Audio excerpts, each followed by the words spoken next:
Assalamualaikum warahmatullahi wabarakatuh. Alhamdulillahirabbil wa bihi nasta'in ala umuri dunya waddin.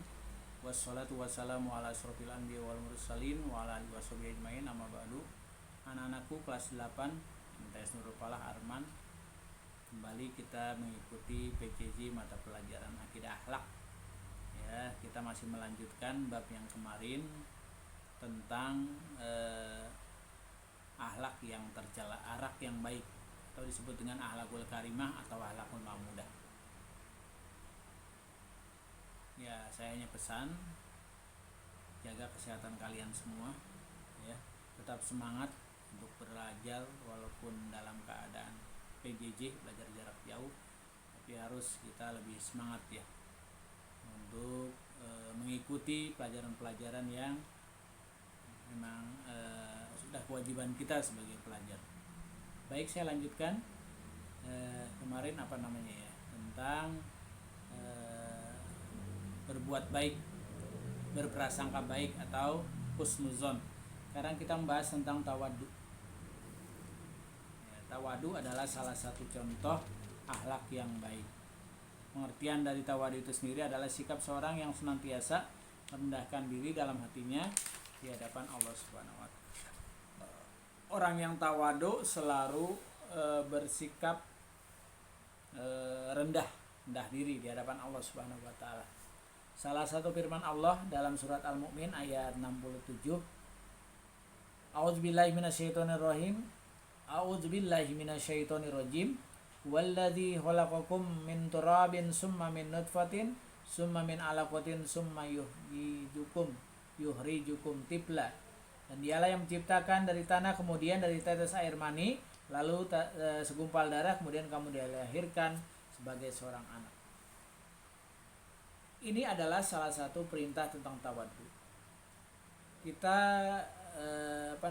adalah awalnya dari setetes air yang hina, kemudian jadi daging, jadi tulang dan sebagainya, jadi manusia. Nah, artinya kita yang menciptakan itu harus kita perendahkan diri padanya. Kita ini nggak ada apa-apa di depan Allah. Kita ini hanya diciptakan setetes air mani itu dari tanah. Makanya jangan sombong kita di atas muka bumi ini. Yang boleh sombong hanya Allah Subhanahu wa taala. Ada perintah tentang salat tawadu, jelas ini ada. Jadi ketahui bahwa seorang hamba yang merendahkan diri terhadap Tuhannya, namun demikian sikap tawadu juga dapat diharapkan kepada semua manusia, yaitu dengan sikap rendah. Kita merendahkan diri di hadapan Allah Subhanahu wa taala. Dengan cara apa? Dengan cara ibadah.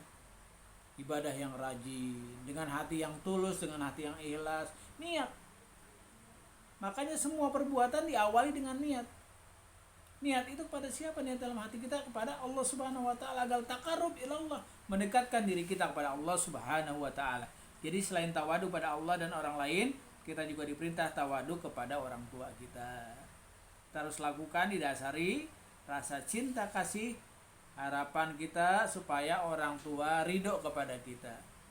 Kan kita pernah dengar hadisnya, ridhollahi fi ridho walidaini wa suhtullahi fi suhtul walidaini. Ridho orang tua termasuk ridhonya Allah Subhanahu wa taala, murkanya orang tua termasuk murkanya Allah Subhanahu wa taala. Ya, jadi yang paling utama adalah ketika kita ingat lagi dalam surat Al-Isra ayat 24, wahfid lahuma janahul dunya janahu zulli minar rahmah wa qur rabbirhamhuma kama rabbayani shaghira. Jadi rendahkan diri kamu terhadap keduanya dengan apa? Dengan penuh kasih sayang kepada siapa? Kepada kedua orang tua.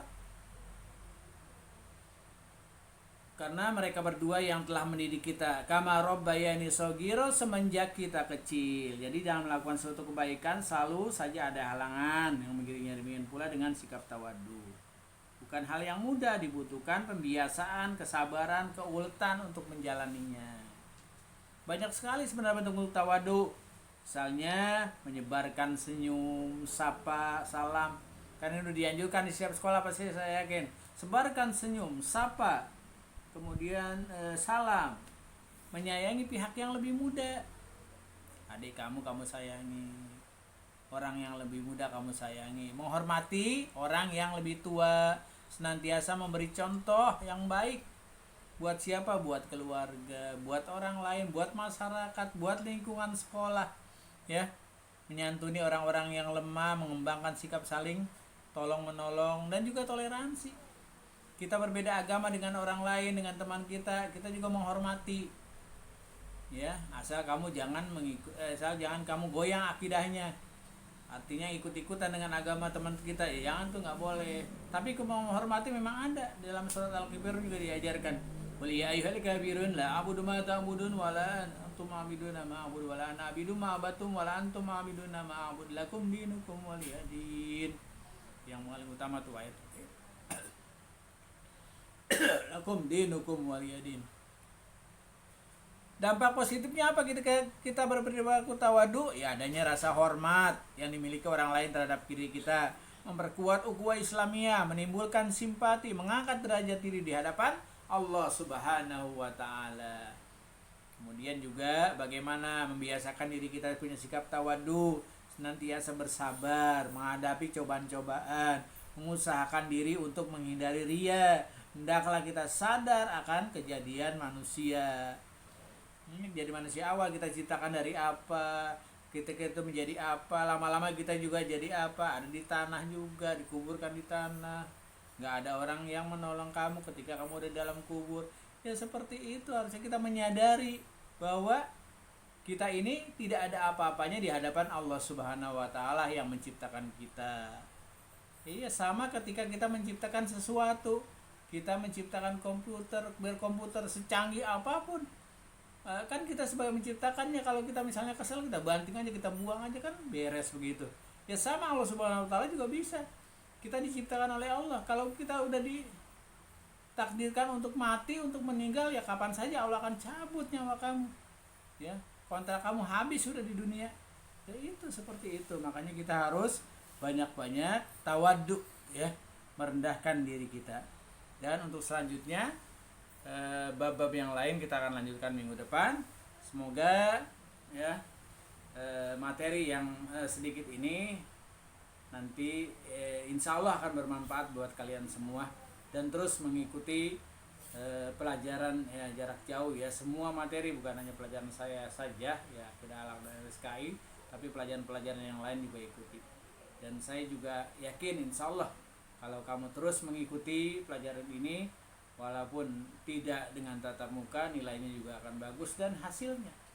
Yang penting kita bisa mendapatkan ilmu yang bermanfaat yang disampaikan oleh Bapak dan Ibu guru kita. Ini saja yang saya sampaikan, mudah-mudahan bermanfaat.